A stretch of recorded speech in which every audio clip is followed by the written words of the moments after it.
L'arrondissement Saint-Laurent a réduit de 18 le volume de déchets envoyés au site d'enfouissement. Pour savoir comment l'arrondissement a pu obtenir d'aussi bons résultats, nous accueillons le maire de l'arrondissement Saint-Laurent, Allen de Souza. Monsieur de Souza, bonjour. Bonjour. Merci d'avoir accepté notre invitation. C'est TC Média qui avait dévoilé ça il y a de ça quelques semaines, donc le bilan de votre plan de gestion des déchets des 10 dernières années. Et cette réduction-là, quand même impressionnante, de 18 alors que l'arrondissement Saint-Laurent a augmenté durant la même période sa population de 20 000 résidents supplémentaires. Comment avez-vous fait pour pouvoir réduire autant votre empreinte écologique? C'était un travail qui a commencé en 2004 et puis on avait été très conscientisé qu'il faut qu'on pose des gestes. On savait très bien que les sites d'enfouissement étaient limités et on savait que la volonté du gouvernement faisait du sort que le prix pour enfouir augmentera dans le futur. En même temps, avec un objectif économique de garder les taxes le plus bas, avec un objectif environnemental et aussi avec un objectif de vraiment avancer dans ce dossier. Le Conseil avait pris quelques décisions. La première décision ou la première action qu'on avait prise était de réduire en 2006 la collecte de notre déchet de 2 fois par semaine à 1 fois par semaine, toujours en donnant les citoyens et les citoyennes un bac pour leurs déchets. Un bac qui était limitatif, fermé, qui les animaux ne pourraient pas rentrer dedans et qui, dans un sens, allait les encourager ou inciter d'augmenter leur pratique de recyclage et de revalorisation. C'était la pierre angulaire de notre approche. Par la suite, avec cette action qu'on avait prise, ça nous a permis non seulement de caper le montant du déchet, mais notre matière recyclable a commencé à augmenter aussi parce que les gens n'avaient pas de place de le mettre. On avait ajouté d'autres services comme offrant les services des collecte de matière recyclable pour les 9 logements et plus. On avait aussi ajouté un service par lequel on pourrait faire la collecte des résidus du jardin. Pour en faire du compost. Pour faire le compost. Okay. Et il y a d'autres mesures qu'on avait mis en place. Et aujourd'hui, si on regarde le portrait 10 ans plus tard, une combinaison de tous ces gestes ont fait un effet cumul de non seulement de réduire le tonnage de déchets par 18 avec une augmentation de 28 dans notre population, mais aussi augmenter notre tonnage de recyclage, notre tonnage de matière organique et les gestes qui s'en viennent dans notre plan, donc qui sont imminents, vont uniquement améliorer nos statistiques. On viendra plus tard à votre plan pour les prochaines années. Donc, il y a eu une réduction des matières enfouies, des matières résiduelles. Évidemment, il y a l'aspect écologique de la chose, mais ça s'est aussi traduit, j'imagine, par une baisse de coûts aussi pour la ville, oui, pour l'arrondissement. Bien sûr. En 2006, quand on avait réduit le déchet de 2 fois par semaine à 1 fois par semaine, on a fait ça non seulement en capant le montant des déchets, mais deuxièmement, en utilisant le bac qui nous a permis de faire une collecte mécanisée. Ça nous a permis de réduire des coûts. Et je dois vous dire qu'au début, on a envoyé 92 de notre déchets à l'enfouissement. Aujourd'hui, c'est 72. Donc, dans 10 ans, on a eu 20 d'amélioration. Ça, c'est en calculant, dans le fond, l'ensemble du tonnage, recyclage, tous les déchets, dans le fond. Donc, il y a une moins grande proportion qui s'en va au site d'enfouissement. Exactement. Et on sait très bien qu'actuellement, pour chaque tonne de déchets qu'on envoie, le gouvernement ajoute un taux de au-delà de le coût pour enfouir cette tonne, 20 $ de plus. Donc, un genre de taxe, dans le fond. Un genre de taxe. Okay. Donc, pour nous, on n'a pas voulu payer cette taxe. On a voulu réduire en conséquence. Donc, les effets que nous avons est que ça nous a sauvé d'argent. Ça nous a permis de réduire ce coût dans le budget. C'était bénéfique pour nos citoyens, mais il y a aussi eu des effets très intéressants au niveau environnemental. Oui. Vous avez parlé tantôt de l'implantation, donc, d'un compostage, d'un service pour ramasser les résidus alimentaires.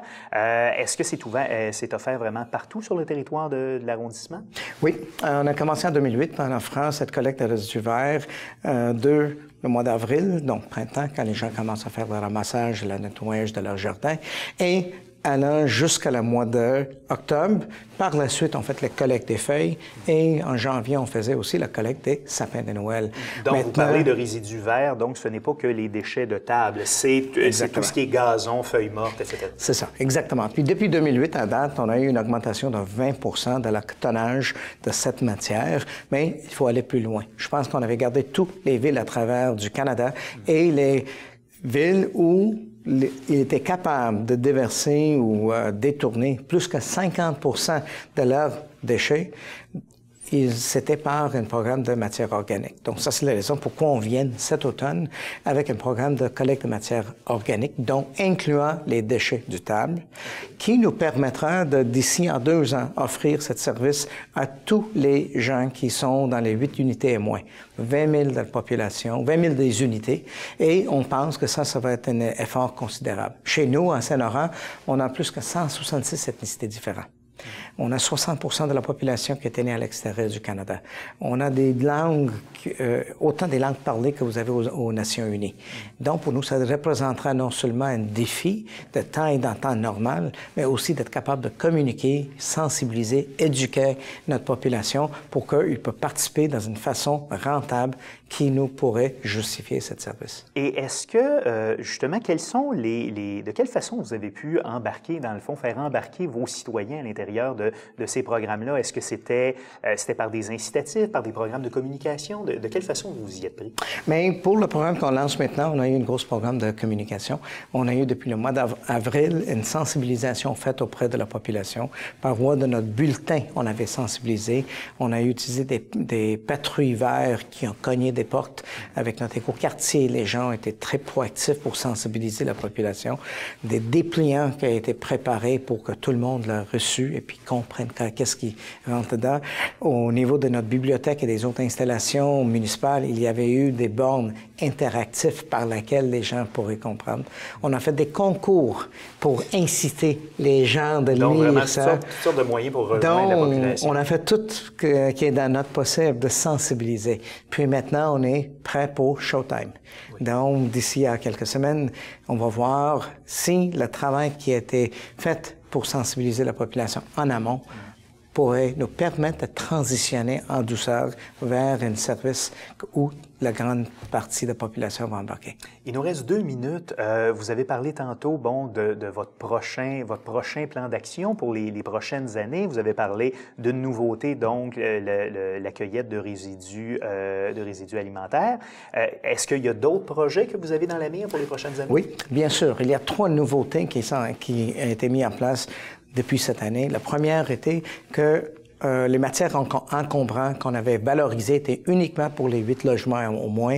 À partir du 1er avril cette année, on ouvre ça pour les 9 unités et plus. Donc, on pense que cette action va élargir la matière qu'on peut valoriser. Deuxièmement, le programme organique va aussi aller dans le même sens. Et la troisième nouveauté, qu'on a commencé la construction de l'éco-centre Saint-Laurent cette année. Donc, ça va finir en 2016 et on espère être capable de chercher 15 000 tonnes avec cette nouveau éco-centre. Toutes ces 3 actions, on espère, vont nous donner les effets positifs.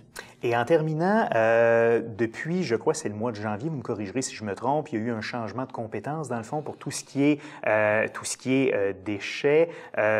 C'était une compétence d'arrondissement auparavant, c'est devenu une compétence de la ville-centre. Est-ce que, donc, c'est pas nécessairement quelque chose que votre administration, à tout le moins au niveau de l'arrondissement, sera en mesure de contrôler directement?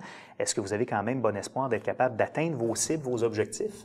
Mais nous, on travaille très étroitement avec la ville-centre. On a la même entité. Pour les citoyens et les citoyennes, ils ne voient pas la distinction. Pour nous, on souhaite non seulement atteindre ces objectifs, mais si nous, on peut atteindre les objectifs, la ville-centre est bénéficiaire. Parce qu'eux aussi vont payer moins en termes de tonnage pour les matières qui sont enfouir. Mais deuxièmement, si on réussit dans nos démarches, ça peut s'en servir comme un exemple pour les autres arrondissements et les autres peuvent tirer des bénéfices. Par exemple, avec la mise en place de matières organiques, on va faire la collecte de déchets 1 fois par 2 semaines. C'est jamais fait sur l'île de Montréal. On était première en réduisant de 2 à 1. Maintenant, on va aller 1 fois par semaine jusqu'à 1 fois par 2 semaines. Est-ce que ça va fonctionner? Je pense que oui. Mais en même temps, si on réussit, d'autres personnes peuvent s'inspirer de notre expérience, corriger la tire si nécessaire, mais aussi élargir cette offre de services et des meilleures pratiques à leurs citoyens. Donc, beaucoup de nouveautés pour vos citoyens au courant des prochaines années. Mais Saint-Laurent, les citoyens sont vraiment intéressés. Ils partagent les valeurs environnementaux que nous avons toujours prônées. Ils sont innovateurs. Et je dois vous dire, en tant que maire, je suis très fier des efforts et je les remercie, mes citoyennes, d'avoir embarqué avec autant d'intérêt. Ça nous permet d'atteindre des objectifs, mais c'est sûrement pas la maire avec une baguette magique qui réalise ça. C'est la participation de tous les citoyens collectivement qui nous permettent d'avoir des résultats très positifs. Bien, on va suivre ça avec beaucoup d'attention. Alain de Souza, Monsieur le maire donc, de l'arrondissement Saint-Laurent, merci d'avoir été avec nous. Merci encore. Merci, Monsieur le maire. L'arrondissement Saint-Laurent a une population de plus de 100 000 personnes, dont près de 60 sont nés à l'extérieur du pays. On retrouve sur son territoire le deuxième plus grand parc industriel du Québec, considéré comme un des pôles les plus importants de l'industrie aéronautique. D'ailleurs, une partie de l'aéroport de Montréal est située sur le territoire de l'arrondissement.